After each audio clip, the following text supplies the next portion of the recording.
이 시간 함께 예배 드리기 원합니다. 온라인으로 우리가 예배 드리지만 경건한 마음으로 예배에 힘써 동참해 주시기를 부탁드리겠습니다. 다 같이 사도신경하심으로 신앙 고백을 하도록 하겠습니다. 전능하사 천지를 만드신 하나님 아버지를 내가 믿사오며 그 외아들 우리 주 예수 그리스도를 믿사오니 이는 성령으로 잉태하사 동정녀 마리아에게 나시고 본디오 빌라도에게 고난을 받으사 십자가에 못 박혀 죽으시고 장사한 지 사흘 만에 죽은 자 가운데서 다시 살아나시며 하늘에 오르사 전능하신 하나님 우편에 앉아 계시다가 저리로서 산자와 죽은 자를 심판하러 오시리라. 성령을 믿사오며 거룩한 공예와 성도가 서로 교통하는 것과 죄를 사하여 주시는 것과 몸이 다시 사는 것과 영원히 사는 것을 믿사옵나이다. 아멘. 우리 함께 찬양하도록 하겠습니다.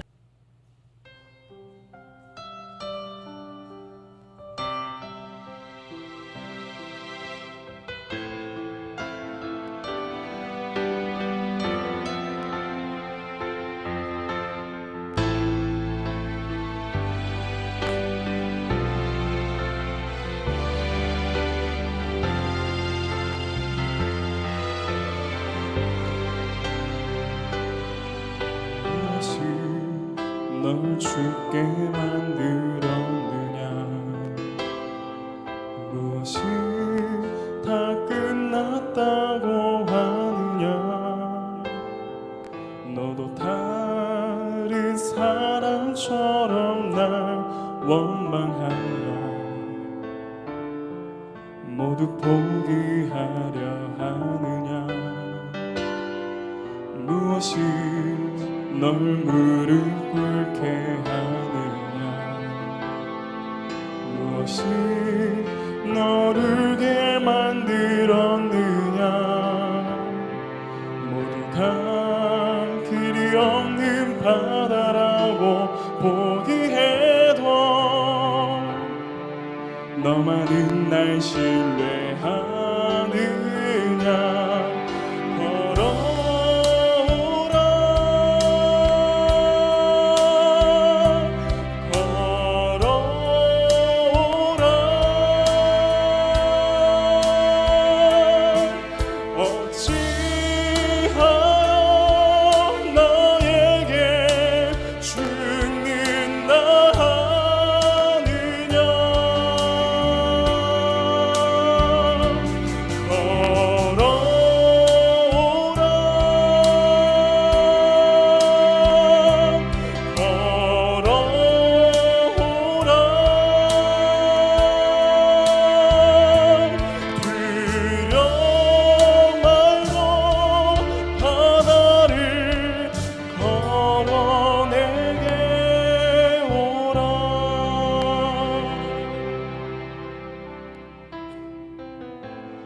무엇이 널 죽게 만들었느냐 무엇이 다 끝났다고 하느냐 너도 다른 사람처럼 날 원망하며 모두 포기하려 하느냐 무엇이 널 무릎 꿇게 하느냐 무엇이 너를 울게 만들었느냐 모두가 그리 없는 바다라고 포기해도 너만은 날 신뢰하느냐 걸어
예배를 위해서 신태호 형제님께서 대표로 잠깐 기도해 주시겠습니다.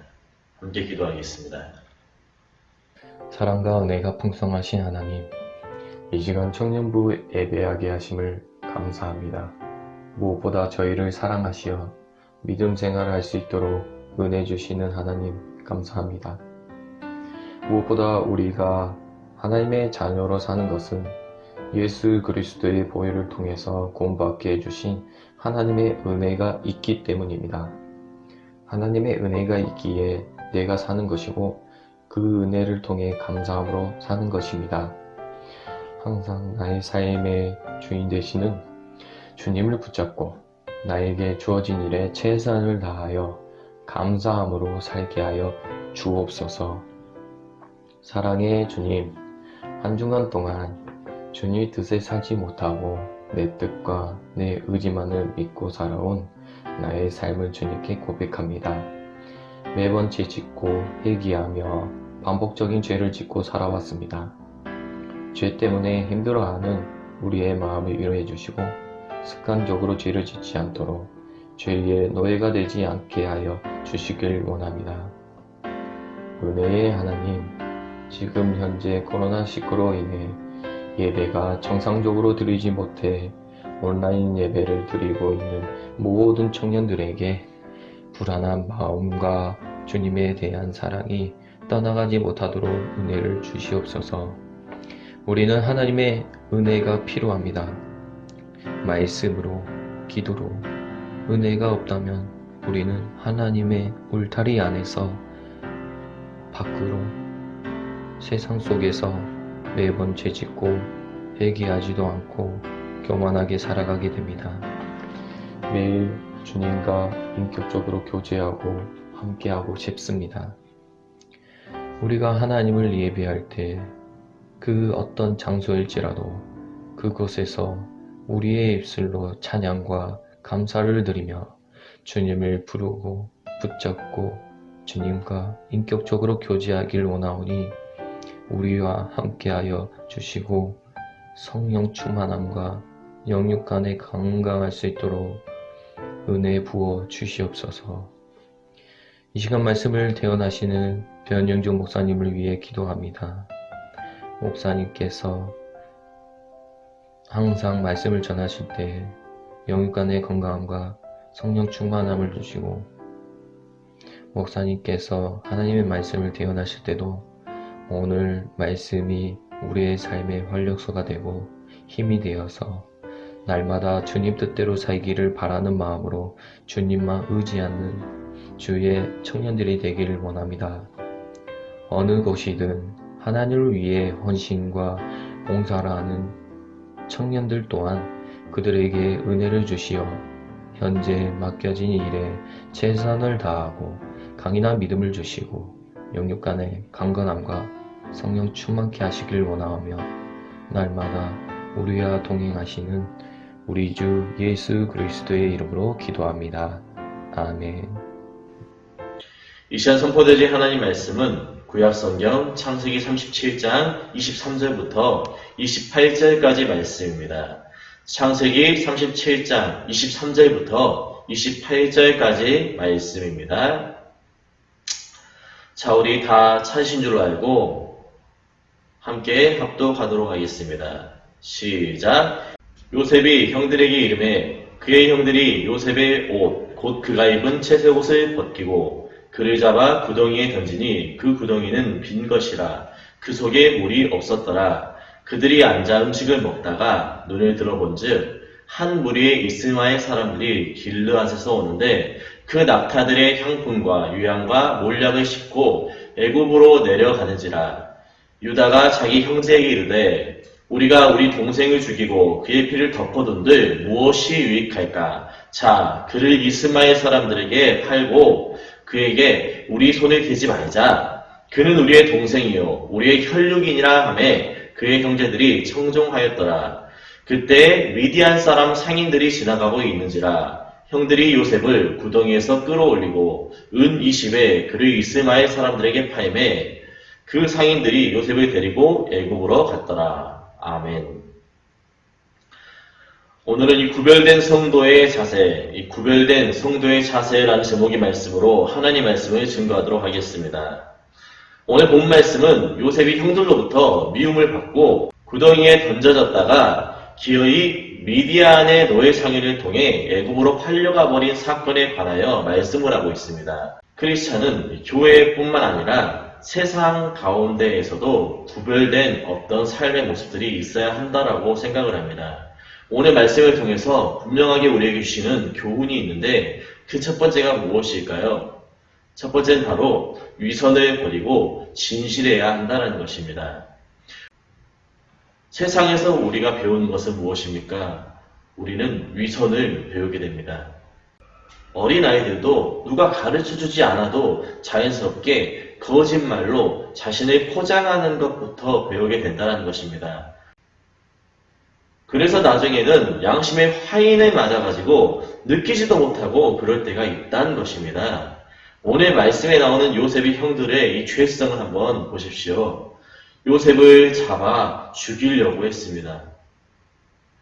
그러다가 구덩이에 집어넣었습니다. 원래는 물이 있어야 할 구덩이였는데 그래서 물에 빠뜨려 죽을 뻔했는데 마침 물이 없어서 빠져 죽지 않았다고 성경 분명하게 언급을 하고 있습니다.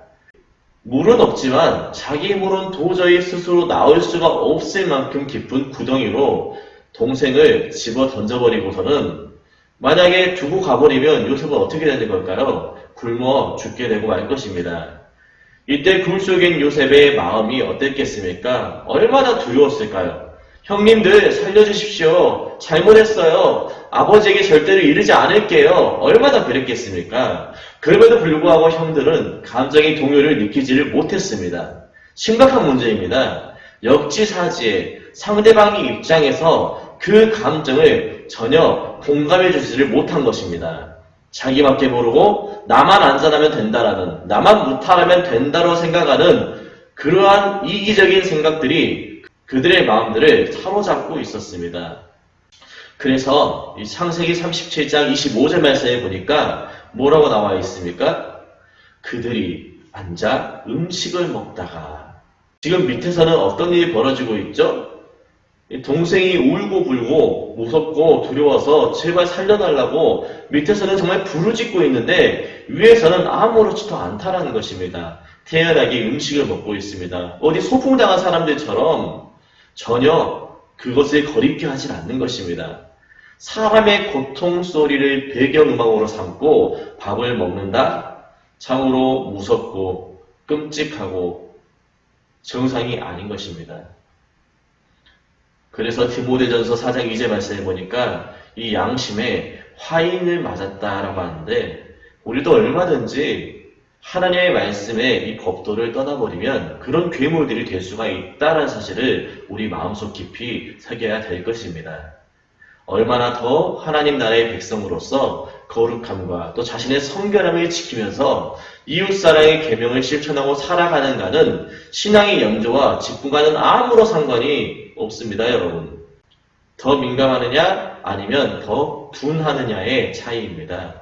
이웃을 불쌍히 여기고 원수까지도 사랑하려는 사람이 있는가 하는 방면에 자기 식구들끼리도 오늘 말씀처럼 형제간에도 얼마든지 목숨을 회하는 지경에까지 이르고 마는 정말 사람을 살리고 세우는 일이 아니라 사람을 죽이고 공동체를 망치는 데 일조하는 마귀에게 쓰임받는 사람들이 언제고 내가 될 수도 있다라는 생각들을 우리는 항상 주의 깊게 가져야 되는 것입니다. 그래서 우리는 기도할 때 단순히 나의 어떤 재물이나 지위나 미래의 진로 그런 것들만을 위해서 기도할 것이 아니라 정말 우리 안에 그리스도 예수의 마음을 품을 수 있도록 정말 그 주님의 성품이 우리의 삶 속에서 날마다 드러나 보여질 수 있도록 다분히 예쓰고 또 예쓰며 그것을 위해서 우리는 기도해야 되지 않겠습니까?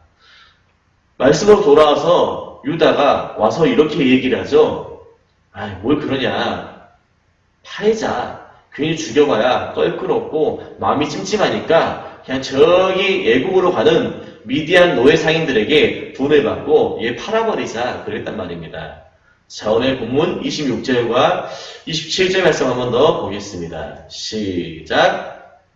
유다가 자기 형제에게 이르되 우리가 우리 동생을 죽이고 그의 피를 덮어둔들 무엇이 유익할까? 자, 그를 이스마엘 사람들에게 팔고 그에게 우리 손을 대지 말자. 그는 우리의 동생이요 우리의 혈육이니라 하매 그의 형제들이 청종하였더라. 이 혹자들은 앞서 이 동생을 구덩이에 빠뜨리자라고 했던 르우벤이나 또 방금 유다의 행동을 가리켜서 선한 행동이었고 사랑의 표현이었다라고 말하는 분들도 있습니다. 동생이 어쨌든 간에 죽이지 않고 살리려고 얘를 썼다는 것입니다. 그러나 본문을 자세히 우리가 관찰해 본다면 오히려 그게 아니라 치밀한 알리바이를 만들고 있다는 것을 우리는 발견할 수 있어야 되겠습니다. 직접 우리 손으로 피를 묻히지 말자는 것이지 어떤 방법을 통해서든 그가 죽든지 말든지는 사실 관심이 없던 것입니다. 다른 사람들을 통해서 내 동생이 죽었으면 좋겠다. 직접 죽였다는 어떤 죄책감이나 책임으로부터 자유함을 얻기 위해서 다른 이에게 피를 흘리게끔 그것을 날조하고 조장했던 것입니다. 그래서 어쩔 수 없는 일이었다라는 것처럼 상황이 그렇게 될 수밖에 없었다고 직접 죽인 적 없다 이 얘기하고 싶은 겁니다. 그러나 결과는 뭡니까? 그러나 결과는 결국 죽이는 거거든요. 내가 직접 죽여야지만 그것이 살인이라고 생각한다면 그것은 큰 착각입니다. 예수님께서 그것을 한층 더 강조하시며 형제를 미워하는 것도 살인하는 것이다라고 강하게 말씀을 하신 바가 있지 않습니까? 애굽에 팔아서 그곳에서 채찍질도 맞고 노예로 부림받다가 죽어버리든 말든 관계없다는 것입니다. 내 손으로는 안 죽인다? 이 책임을 회피하던 또 다른 사람이 누굽니까? 이 빌라도가 그랬죠? 빌라도가 나는 책임 없어. 나는 살려주려고 분명히 했다. 쟤들이 죽이라고 한 거야. 그래서 이 대야를 가지고 와서는 손을 씻고는 자기는 책임 없다고 손 털지 않았습니까? 그러나 사도행전에 무엇을 분명하게 고발하고 있습니까? 본디오 빌라도에게 권한을 받으사 십자가에 못 박혀 죽으시고라고 그의 책임이 결코 없다고 말하지 않다는 것입니다. 다윗도 그러잖아요. 우리아의 아내 이 밧세바와 간음을 했습니다. 이 은밀한 죄악이 아무도 모를 거라고 생각을 했고 순간의 쾌락에 사고가 완전히 멈춰버렸습니다. 그런데 밧세바가 임신을 해버렸거든요. 밧세바가 다윗에게 저 임신했습니다. 그러니까 이때 어떻게 다윗이 반응합니까? 회개해야 됐습니다. 당장에 하나님 앞에 회개해야 했습니다. 그런데 머리를 굴리기는 굴리는데 하나님 앞에 나아가고 하나님께 회복되는데 머리를 쓰는 것이 아니라 죄를 짓는데 그 머리를 굴리기 시작합니다. 알리바이를 만들려고 전쟁 중에 열심히 싸우고 있던 이 우리아를 갑자기 왕의 명령이랍시고 자기가 살고 있는 궁전으로 부르게 됐습니다. 그리고서는 갑자기 휴가를 줄 테니까 집에 가서 아내와 시간을 보내라는 겁니다. 그렇게 밧세바가 잠자리를 갖고 나면 임신을 이미 밧세바가 했기 때문에 얼마든지 요즘처럼 뭐 유전자 검사가 있는 것도 아니고 우리아의 아이인 것처럼 입 싹 닫아버리면 그냥 그만이거든요. 그런데 우리아가 충성스러운 사람이었습니다. 왕의 명령을 거부하죠. 전쟁 중인데 내 부하들도 다 고생하는데 저만 어떻게 집에 가서 쉴 수가 있습니까? 말도 안 됩니다. 하고서는 자기 병사들이랑 밖에서 노숙을 해버렸습니다. 그러면 속히 자기 잘못을 진실하게 시인하고 하나님 앞에 당장에 엎드려야 했는데 악랄하게 우리아 몰래 다른 부하에게 명령합니다. 우리아를 가장 험난하고 위험한 전쟁터 한가운데로 일부러 밀어 넣으라고. 그리고 전쟁이 거세질 때 군사들 다 뒤로 몰래 한 번에 빼버리라고. 그래서 전쟁통에 우리아는 결국 죽게 되고 말잖아요. 다윗이 직접 죽였습니까? 안 죽였죠? 우리아는 적군의 칼과 창에 찔러 죽은 거란 말입니다. 그렇다고 해서 책임을 다윗이 피할 수가 있습니까? 다윗이 죽인 것입니다. 이것을 분명하게 성경은 하나님께서 보시기에 악하더라라고 말씀을 하고 있습니다. 오늘날에도 똑같습니다. 이 시대에도 악인들은 자기의 이 기발한 머리를 갖다가 죄를 짓는데 쓰는 것입니다. 자기 스스로 안 죽이고 남들이 죽이도록 전략적으로 자기는 한 발을 쏙 빼면서 누군가를 죽이는데 가장 큰 1등 공신의 역할을 하는 것입니다. 자기가 미워하는 사람, 우리 가운데 그런 게 없습니까? 내가 미워하는 사람, 슬그머니 소문만 내고 죽게 만드는 겁니다. 그냥 이러이러 한다던데? 쟤 좀 완전 이상하지 않냐? 아, 몰라. 나도 누가 지나가다가 하는 얘기 들었어. 뭔가 이상하니까 이런 소문이 돌지. 뭐 아리땡 굴뚝에 연기 나겠어? 그러면서 한 사람을 무너뜨리고 망가뜨리는데 근거도 팩트도 없이 순식간에 거대한 권력이 되어 다수를 조정해 여론이 만들어지는 것이 오늘날 얼마나 쉽고 또 잔인하게 일상 가운데 벌어지고 있습니까? SNS에 이 악플부터 시작해서 얼마나 더 그 방법들이 간교해지고 은밀하며 악랄해졌습니까? 겉모습을 치장하는 화장도 변장처럼 얼마든지 다른 사람 만들어버릴 수가 있는데 남들이 잘 모르는 우리 각자 각 사람들의 속마음이야 오죽하겠어요. 그러나 사람은 속일지 몰라도 중심을 보시는 여호와 하나님은 결단코 여러분 속일 수가 없습니다. 사랑하는 우리 청년 여러분, 정말 사도 바울이 고린도후서에서 말씀한 것처럼 우리의 속사람이 예수님을 믿는 그 믿음의 세월만큼 날마다 새로워질 수 있기를 주님의 이름으로 축원합니다. 육신은 날마다 후패해져가고 쇠약해가고 세월을 피해갈 수가 없습니다. 늙고 병드는 것은 하나님께서 정하신 순리입니다. 그러나 우리 영혼마저 시간이 가면 갈수록 더 새로워지고 더 건강해지고 더 성결해져야 하는데 오히려 날마다 더 타락하고 죄악으로 얼룩져가며 아무렇지도 않은 척 정말 양심의 화인이 맞은 어떤 괴물과 같은 인생을 살면 결단코 안 되지 않겠습니까? 정말 있는 모습 그대로 꾸밈없이 우리 하나님 앞에 예배자로 나는 나가고 있는지 정말 있는 모습 그대로 삶 속에서 주변 사람들과 대하고 관계하고 그렇게 살고 있는지 우리는 점검해야 된다는 것입니다. 진실된다는 것. 성도에게 진실됨은 매우 중요합니다. 그것이 하나님 앞에 드려지는 예배의 시작이 될 것입니다. 하나님 앞에 나가면서도 경건한 척, 거룩한 척, 아무렇지도 않은 척, 심지어 은혜 받은 척까지 하면서 영적으로 병들어 죽어가고 있음에도 불구하고 건강한 연기를 해나가며 썬데이 크리스찬으로 우리가 살아가서는 결단코 안 된다는 것입니다. 그것에 아무렇지도 않아 하는 풍토를 배척하시기를 주의 이름으로 간절히 축원합니다. 두 번째는 무엇입니까? 바로 이 기준이 우리에게 있어야 됩니다. 위선은 상황을 따라가는 사람들이 급급하게 만들어내는 것입니다. 나는 변화되지 않고 상황에 맞추려니까 변화되는 척 해야 될 거 아닙니까? 상황을 따라가면 결국에는 모두가 다 위선자가 될 수밖에 없습니다. 야곱의 아들들 가운데 이 요셉은 분명한 기준이 있었습니다. 하나님의 꿈과 이 말씀을 붙잡고 하나님께 소망을 두는 자기 삶의 원칙과 기준이 있었습니다.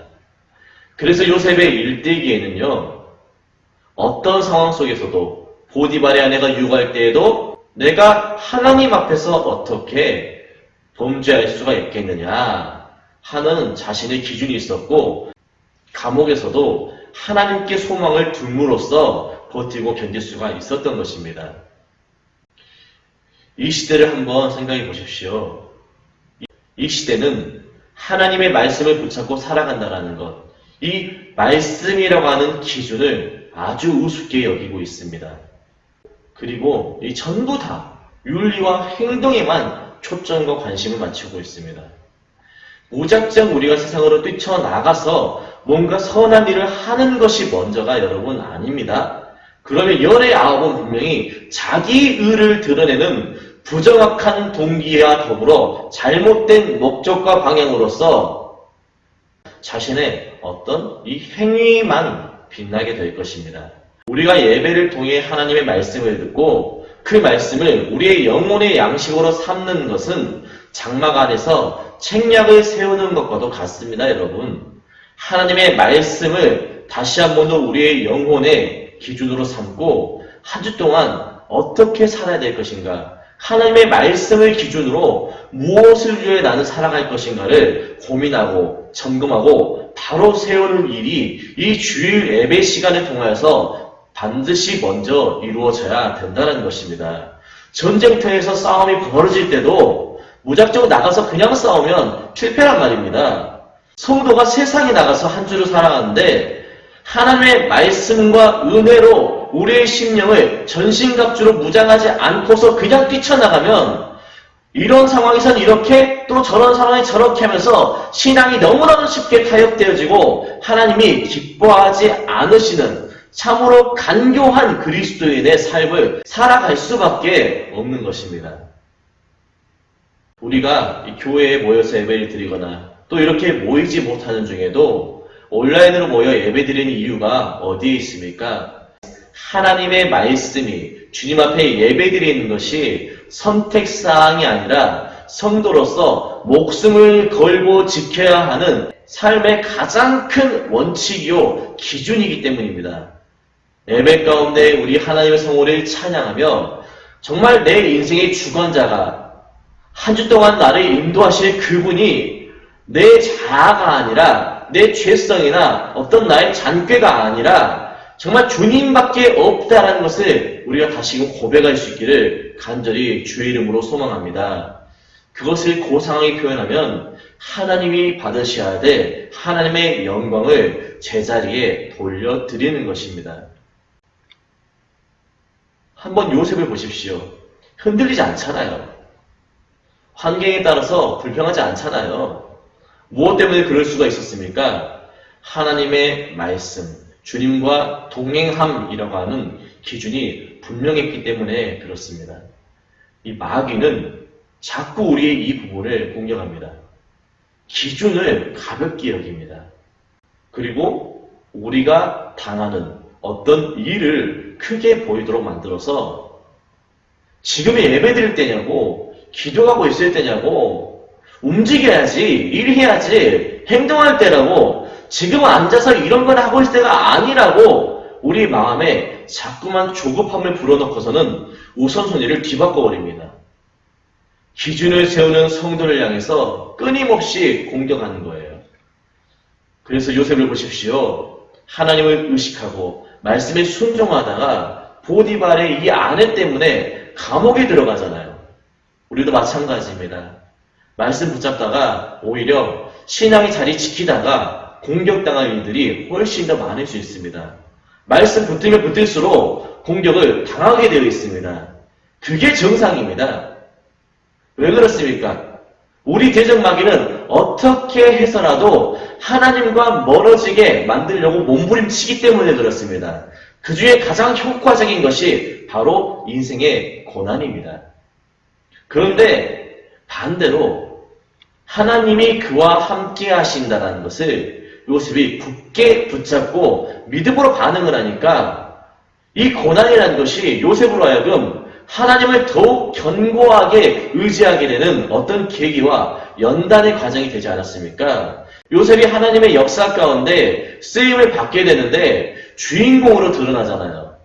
오히려 요셉을 괴롭혔던 형들, 요셉으로 어려운 일을 당하게 만든 보디발의 아내, 그리고 감옥에서 꿈 기껏 풀어줬더니 잊어버렸던 그 관원장까지, 그 사람들 때문에 요셉은 심히 큰 고통과 고난과 괴로움을 경험해야만 했지만 그것이 더욱더 성경 역사 가운데, 하나님 나라의 역사 가운데 요셉이 더욱 요셉되도록 만들어 준 것이라는 것입니다.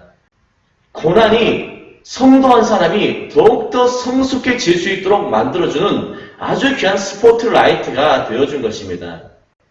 나중에 돌아보면 우리에게 고난을 주었던 모든 사람들이나 상황들은 다 뭐가 되는 거예요? 그냥 무대에 엑스트라밖에 되지 않는 것입니다. 그때 우리는 모든 영광은 하나님 홀로 받아 주옵소서라고 하면 그게 우리 신앙생활의 가장 아름다운 마침표가 될 수 있다는 것입니다. 마찬가지로 우리의 인생을 한번 점검해 보십시오. 믿음대로 살고 있습니까? 그렇지 못하다면 믿음대로 사는 그 출발점에 다시 한 번 더 우리의 심령을 끌어안칠 수 있기를 간절히 주의 이름으로 축원합니다. 혹 믿음대로 살지만 그럼에도 불구하고 왜 이렇게 내 인생에는 이 고난과 고통과 아픔과 힘든 일들이 끊어지지 않는 거냐고, 왜 도대체 나를 모두가 잡아먹지 못해서 안 날란 것처럼 나를 괴롭게 하느냐라고, 나 하나님 말씀대로 살려고 정말 몸부림치는데 왜 내 인생의 이 고통은 끝이 없냐라고 혹시 눈물 흘리거나 불평하거나 원망하거나 절망하고 계시는 그런 분들이 계시다면 마음 가운데 하나님이 주시는 평강을 누리시기를 주의 이름으로 축원합니다. 우리 예수님께서 안심하라, 두려워하지 말라라고 말씀하신 것처럼 마찬가지로 반드시 이 과정의 끝에는 하나님께서 예비하시고 준비하신 놀랍고도 선하신 주의 뜻이 있음을 기억하고 믿음으로 바로 서시기를 간절히 소망합니다. 하나님께서 요셉과 함께 하심으로 그의 범사가 형통하였더라라는 이 말씀 가운데 이 형통은 단순하게 요셉의 인생의 탄탄대로를 달렸다라는 것을 의미한 것이 아닙니다. 성경이 말씀하고 있는 형통은 오히려 하나님의 뜻이 요셉을 통하여 드러나다라는 뜻입니다. 우리가 주기도문을 통하여 고백하는 것처럼 하나님의 뜻이 하늘에서 이루어진 것과 같이 땅에서도 부족한 허물 많은 연약한 나를 통하여 이루어져 가는 것이 성경이 말씀하고 있는 형통입니다. 정말 목숨을 걸고 하나님의 말씀을 지키려고 애쓰는 그런 청년 세대가 우리를 통하여서 다시 한 번 더 일어날 수 있기를 간절히 주의 이름으로 축원합니다. 열정이 먼저가 아니에요. 무작정 튀어나간다고 좋은 그리스도인이 세상에서 될 수 없습니다. 행동보다 기도가 먼저입니다.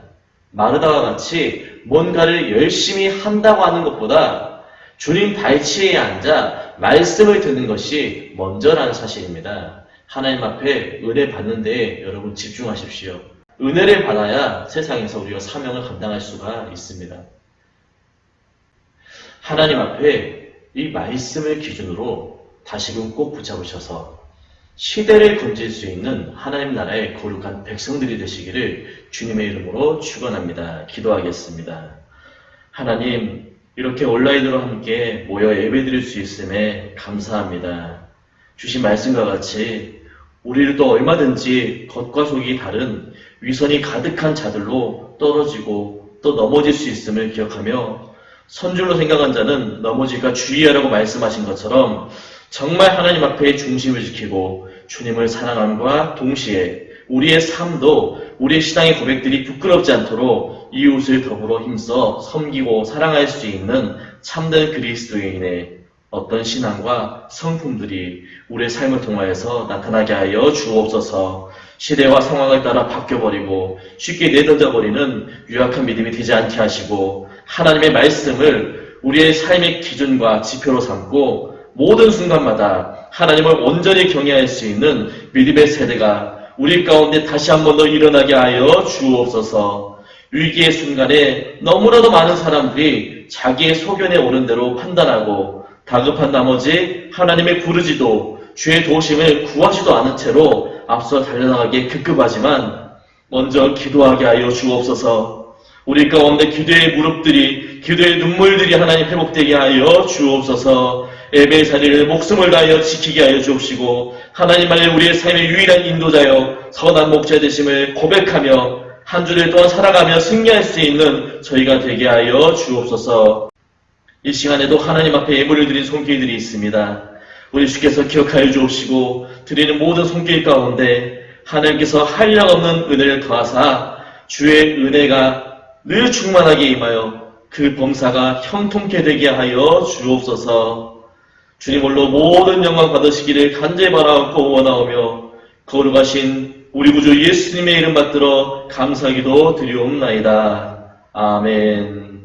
지금은 우리 구주 예수 그리스도의 은혜와 하나님 아버지의 사랑과 성령님의 감화감동 위로 교통하심의 역사가 이 자리에 함께 모여 하나님을 예배하며 삶의 모든 순간과 자리 가운데 기준을 붙잡고 참된 그리스도인의 본분을 지키며 살기로 결단하고 다짐하는 사랑하는 모든 주의 건족들 머리 위에 지금으로부터 영원토록 함께 있을지어다. 아멘.